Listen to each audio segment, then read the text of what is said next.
So as we look at social behavior throughout development, it really changes a lot. And all of you are aware of that, but yet we call it the same thing. So when a child is very young, the main social behavior is mother-infant interaction. And this is a very emotional time for the parent and the child. And as you see videos of parents with children, and those of you who have interacted with babies, it's a hugely emotional interaction that where one regulates the other's emotions, and there's this intricate, beautiful dance between the mother and the infant, or the caregiver and the infant.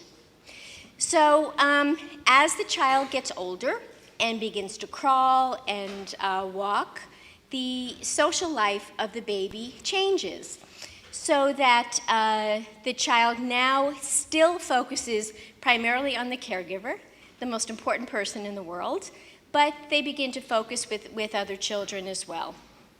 And then as one goes into adolescence and older, peers become far more important and the caregiver becomes less important. So those are really huge changes in behavior. And one can ask, do you think that the brain areas supporting emotion and social behavior are the same in the infant and the toddler and the adolescent? And you have to think, well, that would be crazy, right? Because the behaviors are so different. Why would you expect the same brain area to control them? Or you would say, well, maybe the same brain areas do control emotion and social behavior over development, but that brain area's function just changes, right? So those are the two basic alternatives. So historically, what we have thought about in development and the brain is that the brain is this one organism where the brain function stays exactly the same throughout life. So if I look at the amygdala does the same thing in an infant and a toddler and an adult.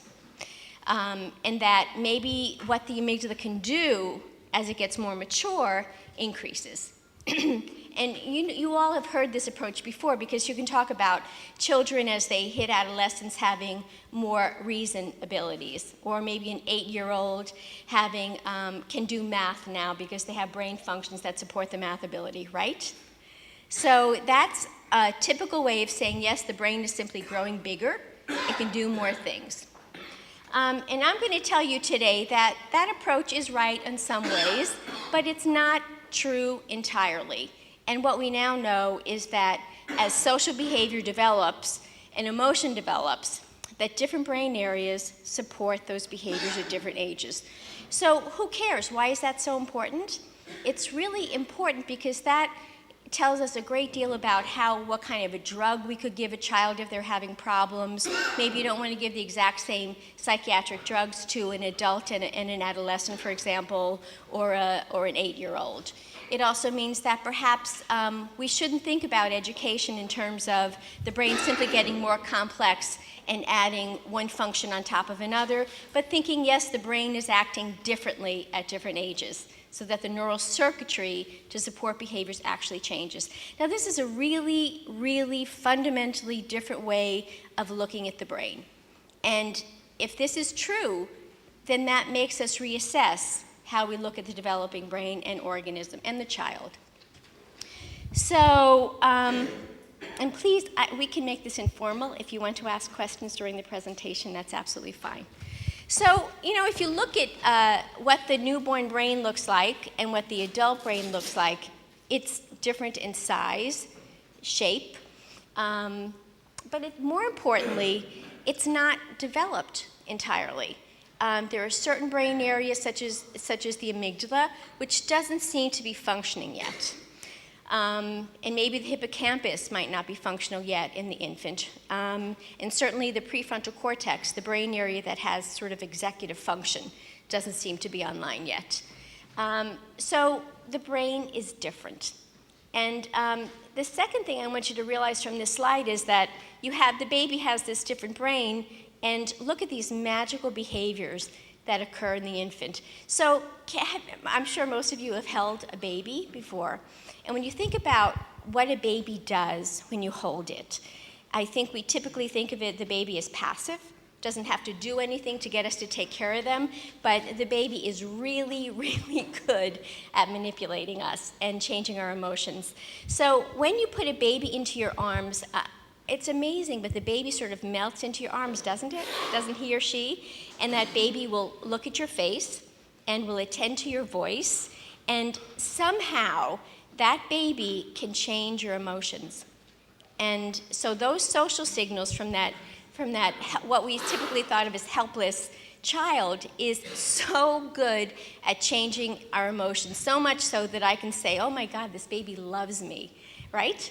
So how do they do that? And secondly, and the thing that I focus on is, how is it that these caregivers are interacting with the baby to change the emotion of the baby? So when you talk to a baby, I mean, the baby's face lights up, its eyes are attentive, it's a wonderful, wonderful difference. So this is the sort of behavior that I'm trying to understand, but I work on infant rats. And the reason we work on infant rats to understand these sorts of behaviors in the brain is because it's really unethical to take babies and manipulate their brain, et cetera. So even if I could take a baby and place the baby in an fMRI scanner, as Dr. Dudai did, then you still couldn't get a mother in there with a baby to be the caregiver. You can't give the proper sensory stimuli. So you're compromised. And so you have to use animals to understand this process. But the other thing I'm going to ask you to do is look at the baby in terms of its sensory stimuli and ask, how is it possible that information about the caregiver gets into the baby's brain? So, the baby doesn't have a receptor for love. The baby doesn't know when you're taking care of it, or him or she. I work with animals that have a real problem saying it. So the baby doesn't have the receptor for love, doesn't know how much emotion the caregiver is giving, right? So how does that information about emotion get into the baby's brain? So I want you to think about the baby in terms of what information can get into the brain. So here's a baby, they have a sense of smell. And we, in our society as adults, we do many things to attenuate body odors and place other odors onto our body. But actually, the odor of the mother is a really powerful tool for the baby. So when a baby's in the last trimester,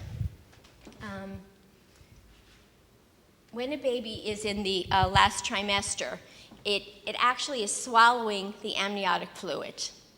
And the amniotic fluid goes over the olfactory receptors, so odor information getting to the brain. And that enables the baby to actually learn about the mother's odor.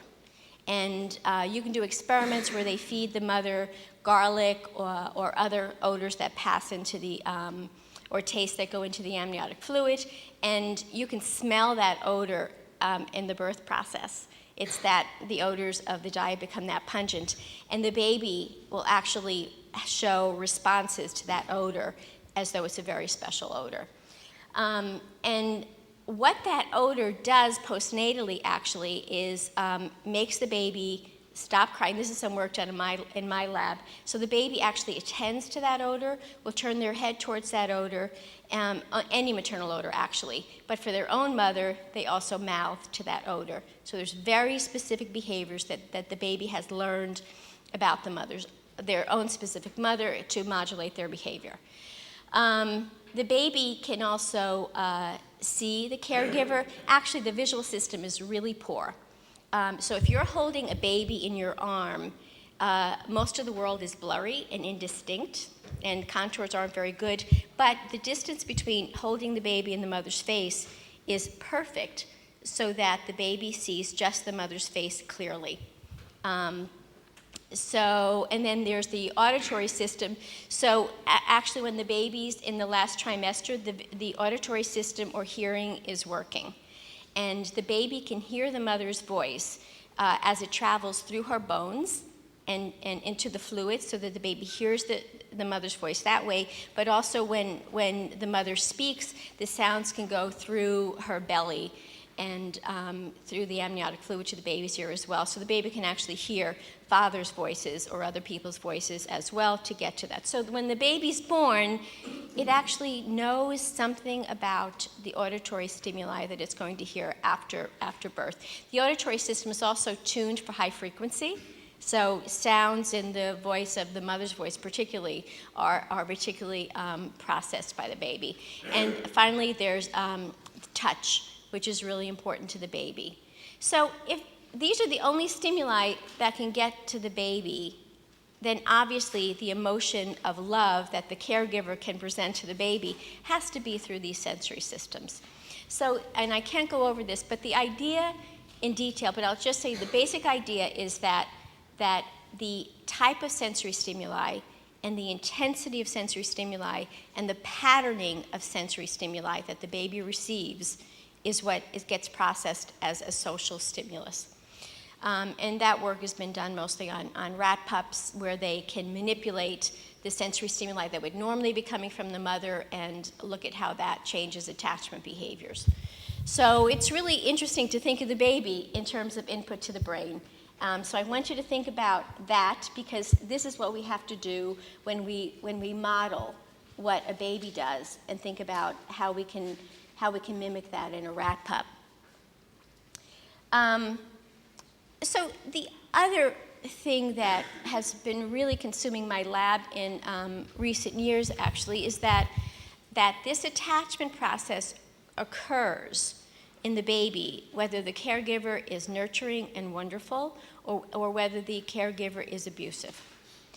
And the attachment always occurs. And it's really amazing, but if you take a child who's been abused and the social worker or the police officer tries to take the baby or the child from that home, that child will fight and lie and argue to stay with this abusive caregiver. So the attachment is very, very strong, regardless of the quality of care. So when I think about modeling attachment process in the rats, I have to be able to take that into consideration.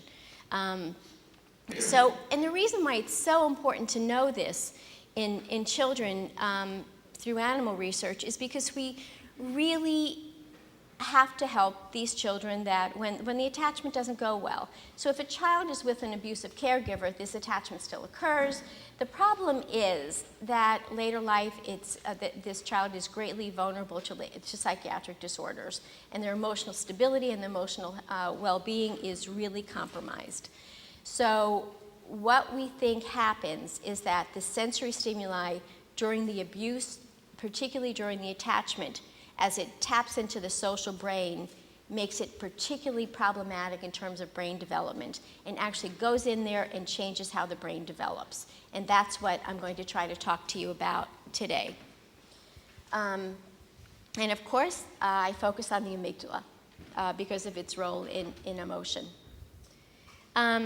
So is it really okay to study animals to try to understand attachment in humans? Well, first of all, we don't have any choice. But secondly, I think that there are really strong reasons why animal research can tell us a great deal about humans. After all, we really do have a very, very similar brain. And especially in the emotional regulation, and the amygdala is really consistent between species, especially when you talk about mammals. So I'm going to argue that, yes, the animal research is helping. Not just mine, but the animal research and development has over the past 50 to 70 years has been enormously helpful in helping us understand how we can intervene for these children.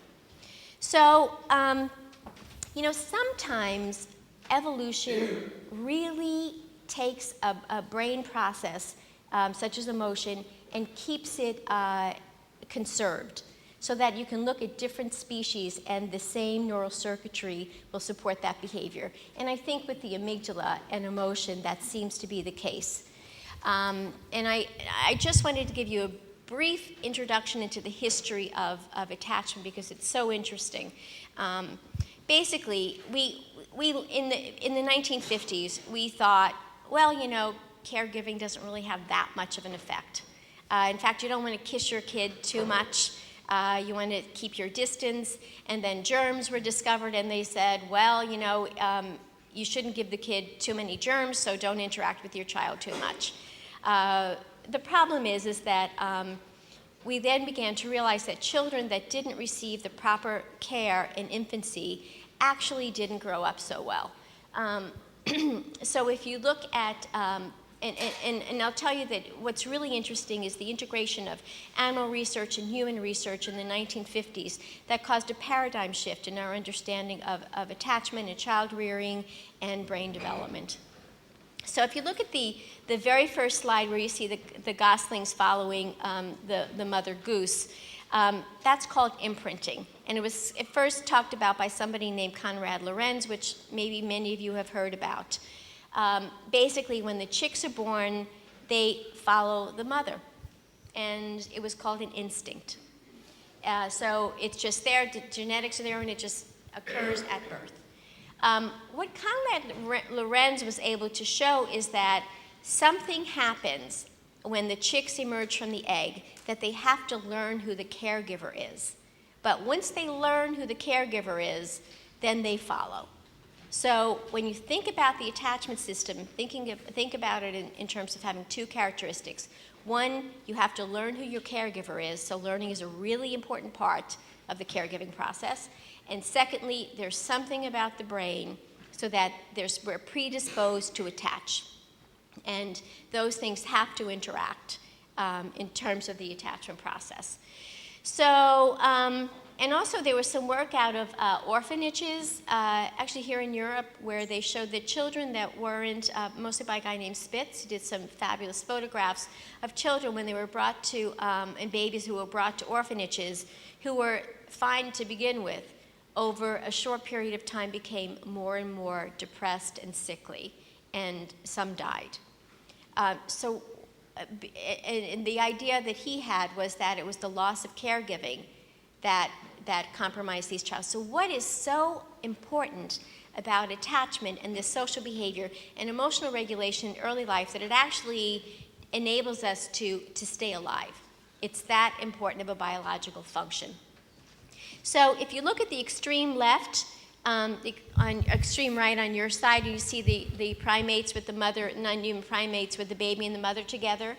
Think about that and ask yourself, what is that mother giving to the different sensory stimuli in that infant? So remember, we're thinking about the infant as just, you know, you can just get into the brain by odors or tactile stimulation, etc. So what's that patterning of sensory stimuli that's so important in forming brain development and cognitive and emotional regulation?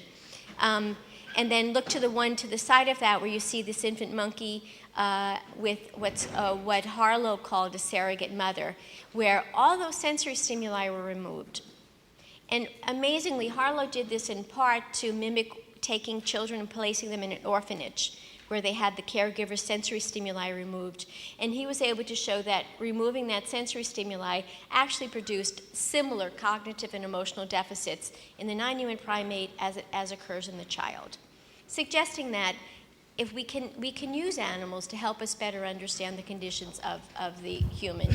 And finally, I'll say that rat work has really been very helpful in helping us understand this relationship because their lifespan is so short. For a non-human primate, you must wait years for development. In a rat, we wait a few weeks. So it's much easier. So I think many of us think of abusive parents abusing their children as something uniquely human. But we and that attachment formation, but we know that this occurs in other species as well. So for example, in chicks, in the imprinting process, remember the goslings following the mother? If you shock those chicks or hurt them while they're following the mother, they actually continue to follow the mother if you do it during the imprinting process. Afterwards, they avoid it, just as we would, just as you would expect any organism to avoid pain. That's what happens. So even in the chick, during the imprinting, there seems to be this really special time that you learn who the caregiver is, and no matter what happens, you follow. Because perhaps evolution has worked on an attachment circuitry to say, listen, if you don't, if you don't have an attachment, you're going to die. How do you put your genes into the next generation if you don't attach? So attachment is critical for survival because you need the protection and the nutrients that attachment provides. There's also work by infant dogs, so puppies that are mishandled actually also form a strong attachment to their caregiver. There's non-human primate work in a number of different labs where you have naturally abusive non-human primate mothers hurting their babies, and those infants still find proximity seeking. They still form an attachment. It's important to remember that in all these situations that the infant responds to pain. It's not as though they can't feel the pain. They vocalize. If the mother primate hurts the baby, they will move away immediately, but very, very quickly seek proximity again. So it's, anyway, one could argue about humans, and I already spoke about that. So we have formed a general hypothesis that the attachment system has evolved, that's the attachment system in the brain, has evolved to ensure the infant animal forms a repertoire of proximity-seeking behaviors, that is attachment, to the caregiver regardless of the quality of care received. So that's my introduction, and to hopefully have you understand the importance of and the ability to use animals to inform us about human attachment research. So, so here's the basic model. And I'll tell you a little bit about the life of a rat pup before I talk about the experiments. Basically, during the pups have a sensitive period, and baby rats are called pups. So during the first 9 days of life, there seems to be a sensitive period for attachment when they have this unique system that, regardless of the quality of care they receive, they form an attachment to the mother. And it's based on learning. Just as in the chicks, just as it is in humans, learning is a really important component of attachment. So the pup behavior is guided by the maternal odor. They can't see and they can't hear. So olfaction, or the sense of smell, is very important. So this odor is used so that the pup can approach to the mother. So they can't see. So if you just take the rat pup and place them away from the mother, they will go right back to the mother based on her odor. They can't do almost anything with the mother unless they have the maternal odor. It controls their social behavior. It controls their ability to get food. So we can do a procedure where we actually remove the mother's maternal odor. And when you do that, pups will not respond to the mother appropriately at all. You can just take the maternal odor and place it back into the air, not even on the mother, and pups' behaviors become normal again. So somehow, maternal odor, when that sensory stimuli enters the pup's brain, it enables them to have the natural behaviors of attachment. Without it, they can't. And they learn this maternal odor. And here's the basic conditioning procedures we use. So as you'll see on the top left, closest to me, that's a mother who is that coming from me, that beep? No. Anyway, there's a mother responding naturally to her pups. She nurtures them, she nurses them 80% of the time, takes good care of them. Sometimes she will hurt them when she walks in and out of the nest and steps on the pup. It's a natural thing that happens in the litter, but it doesn't happen very often.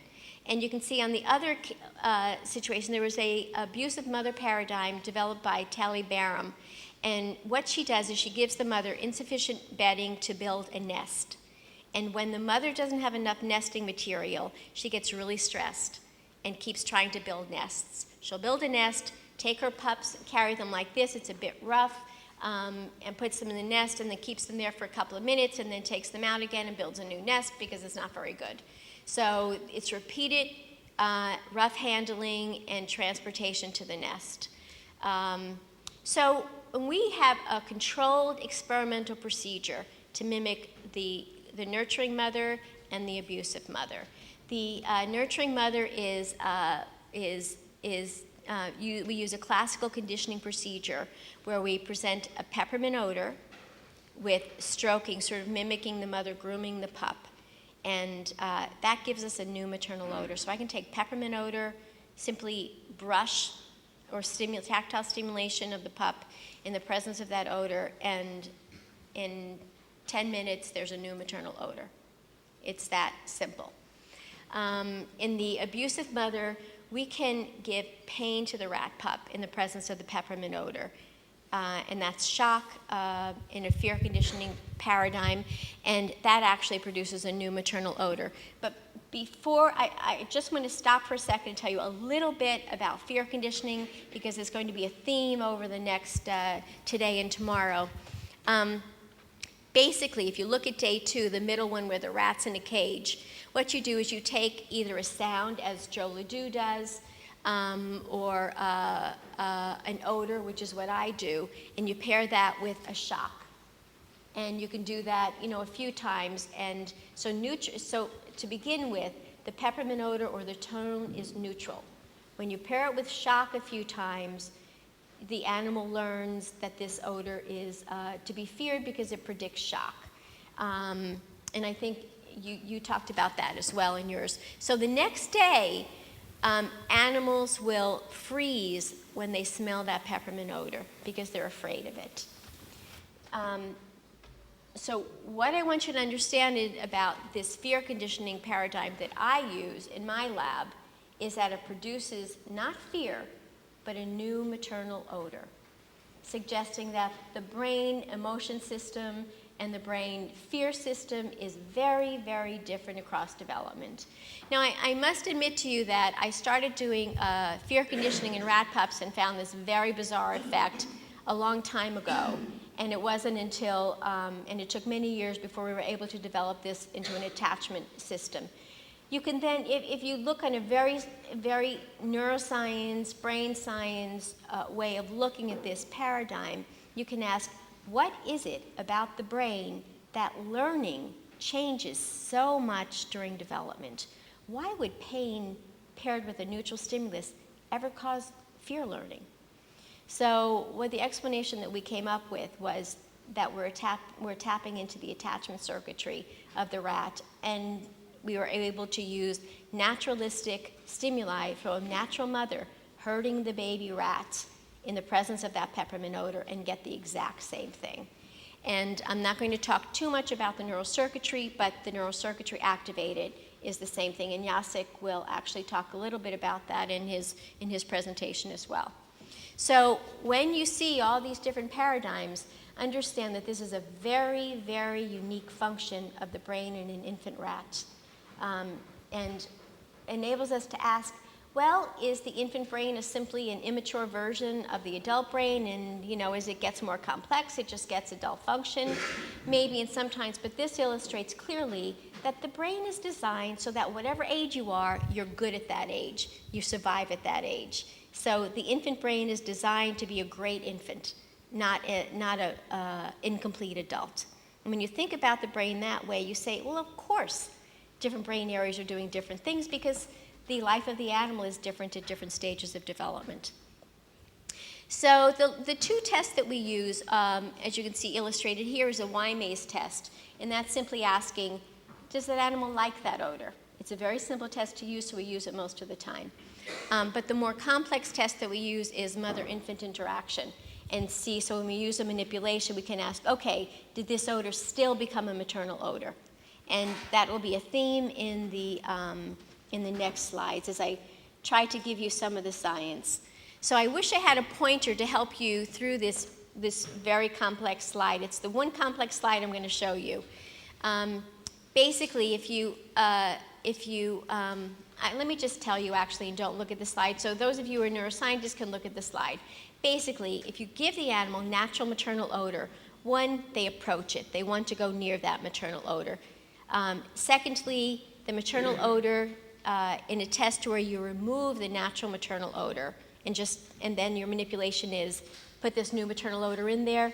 The animal likes the odor in one, and that odor completely supports normal behavior. But the amazing thing is that you can do the exact same thing by making a new maternal odor with peppermint odor, either by pairing that peppermint odor. Oh, thank you so much. Great. Thank you. So here's an animal that the mother has been cleaned of the maternal odor, and it does not do the proper behaviors. If I just take that maternal odor and spread it over the animal, not even on the mother, but just in the air, the animal responds absolutely normal. But look here when you see that when I make an odor with either shock and peppermint or stroking and peppermint, that functions just like the natural maternal odor. You see how these graphs right here are the same as this? So that's pretty amazing, isn't it? And it occurs really, really fast. So here's a little bit of neuroscience in terms of what happens in the brain. Why is it that when the mother acts nice to the baby, or the mother hurts the baby, or if I use stroking or shock, it all produces the same learned behavior? So we've spent many years in my lab trying to figure out what is the neural circuitry for attachment.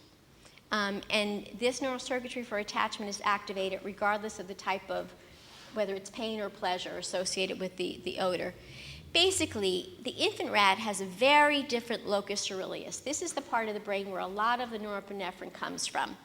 And in the infant, it's really very, very active, so that it responds it releases norepinephrine for like 20 to 30 seconds. In us, that would be milliseconds. So it's a huge, huge prolonged release of norepinephrine.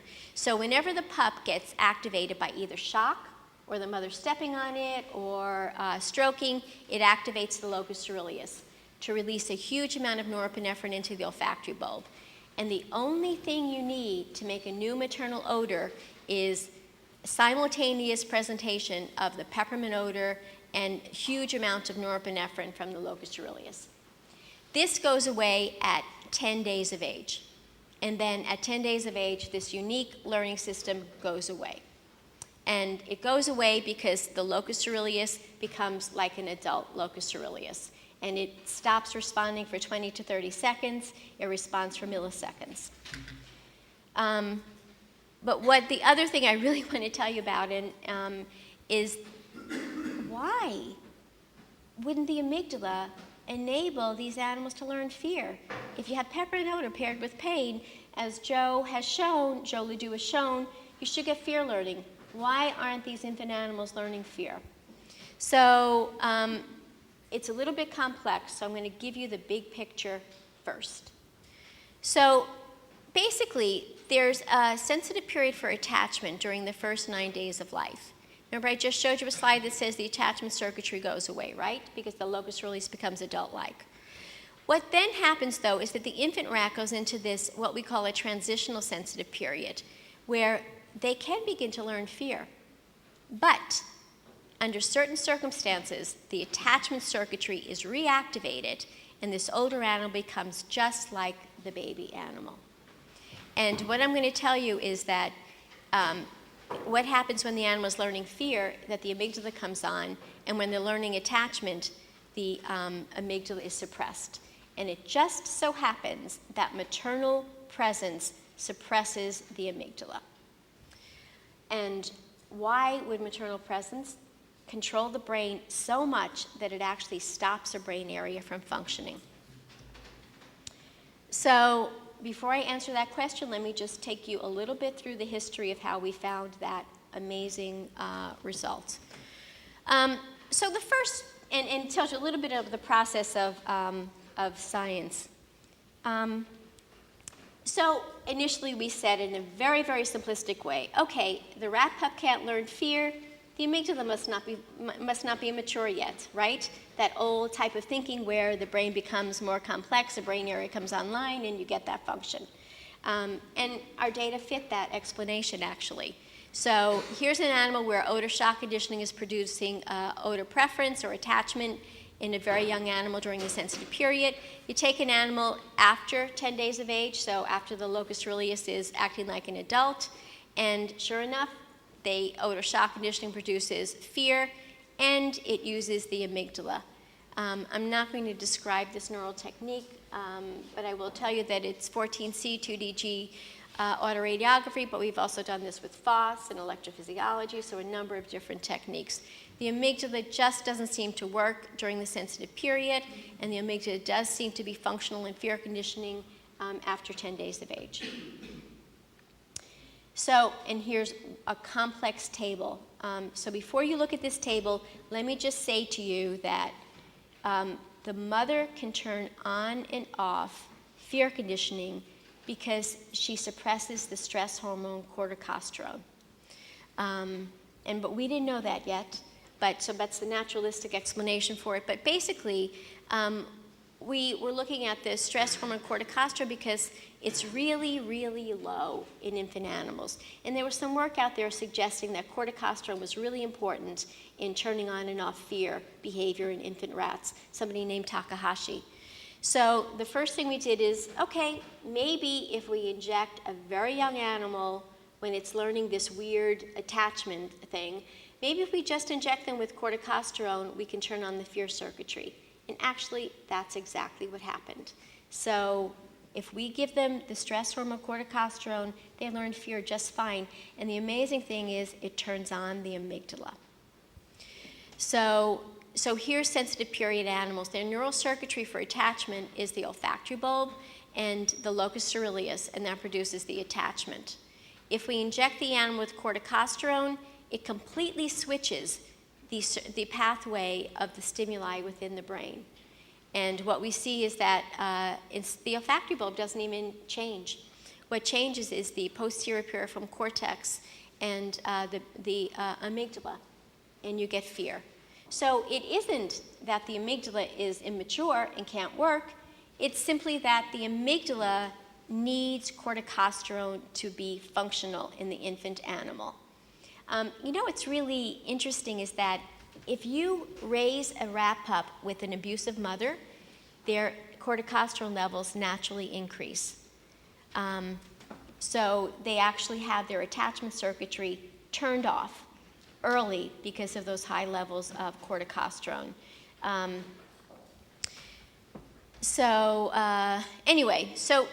by 10 days of age, corticosterone levels are at a natural level where they can activate the amygdala, and that's actually what turns on the fear circuitry and turns off the attachment circuitry. If we take an animal in this age, the transitional sensitive period, and we remove their corticosterone, they can't learn fear. They go back to they learn attachment. So, and that's illustrated here, where you can reinstate this sensitive period in these older animals by injecting them, putting something in their amygdala so that corticosterone can't work there, or by having the mother present, so the naturalistic manipulation, and you get attachment. So this is showing what's called social buffering. Have you heard that word before? So if something horrible were to happen to you, and you have somebody who cares about you right next to you, that's called social buffering. And what that does actually is it prevents your stress hormones from activating. So just as the mother's presence can attenuate the stress hormone corticosterone, if my husband was standing next to me, and something horrible was happening to me, my cortisol levels, which is similar to pups' corticosterone, would be attenuated. So we have the same mechanism. It's not magic. It occurs in lots of different species throughout development. What is unique about the infant rat is that the amygdala, for some reason, is uniquely dependent upon this stress hormone in order to be functional. So this is just simply showing you that that shock produces an increase in the stress hormone in rat pups. If the mother's present, you get a reduction. This is a little bit complex. I lied. I said there was only one complex slide. Sorry. So I want you to look at this animal, this group of animals here where you have a transitional sensitive period. So these are the animals where the mother can turn on and off fear. So here's animals that I showed you in a previous slide, actually. They're getting odor shock conditioning without the mother present. They learn fear just fine. These animals have their amygdala activated. These are animals that are getting odor shock conditioning in the presence of the mother. They don't learn fear. They learn to approach the odor. So, and the reason that this occurs is that the mother is suppressing their corticosterone. It goes away in older animals. No matter what their corticosterone level is, the amygdala works. So I don't want to go over, I'm just showing this neuroscience for those of you who are interested, but basically, so if you just look at me, I'll say 2 sentences and it explains everything. So if it's really true that the mother is suppressing the pup's corticosterone, and that is the critical event enabling the pup to have their fear suppressed, then I should be able to condition a pup with a mother, right? And give them an injection of corticosterone, and they should learn fear, right? And they do. In fact, I just need to put corticosterone into the amygdala of those pups while they're getting odor shock conditioning and the mother's present, and they learn fear. So I'm pharmacologically overriding the mother's social buffering effect. So how can the mother do that? And do we do that to our children? Who knows? We can't do this experiment on our children, but we can on the rat pups. So how can the mother do this? So we looked in the hypothalamus, which is the place where our stress axis is activated. And the main thing that does that is a neurotransmitter called norepinephrine. So we did a system called microdialysis, where we do surgery on the rat pup and we stick a probe into their amygdala. And then after a couple of days recovery, we can take the pup and do whatever we want to the pup while it's awake and take fluid out of the brain. And then we place it into a machine called an HPLC, and that enables us to measure how much neurotransmitter is in the rat pup's brain. So we went right to the source of the HPA axis or the stress axis and measured, okay, is norepinephrine turning on the HPA axis? And this is what data looks like from our microdialysis experiment. So I want you to notice that these are pups during odor shock conditioning up here. They have a huge amount of norepinephrine increase. That is, they're getting their stress axis turned on. These are animals that have odor shock conditioning with their mother present. There is no increase in norepinephrine. So we've identified the place in the brain where the mother is changing pup stress levels, which is then changing the neural circuitry in the brain. That is, the amygdala can't function in plasticity. Do you want me to summarize this again? So basically, there's a stress hypo-responsive, there's a attachment period during the sensory period. No matter what you do to the animal, they always learn the maternal odor, they always learn attachment.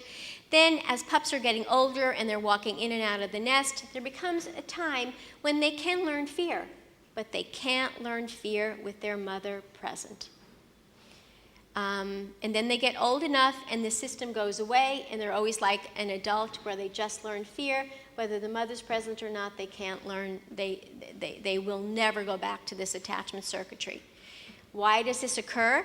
Well, it occurs because in the infant, the amygdala is uniquely dependent upon the stress hormone corticosterone to function in plasticity.